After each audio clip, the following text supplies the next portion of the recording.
ಚಿನಿ ಏಯ್ ಊಟ ಮಾಡಿ ಬಾಯಿಲಿ ನೋಡಲ್ಲ ಪಪ್ಪಂದು ಊಟ ಆಯಿತು ತಿನ್ಸಲ್ಲ ನಾನು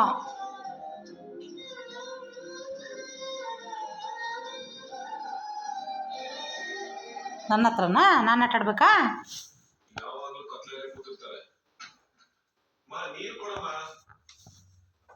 ಅಮ್ಮ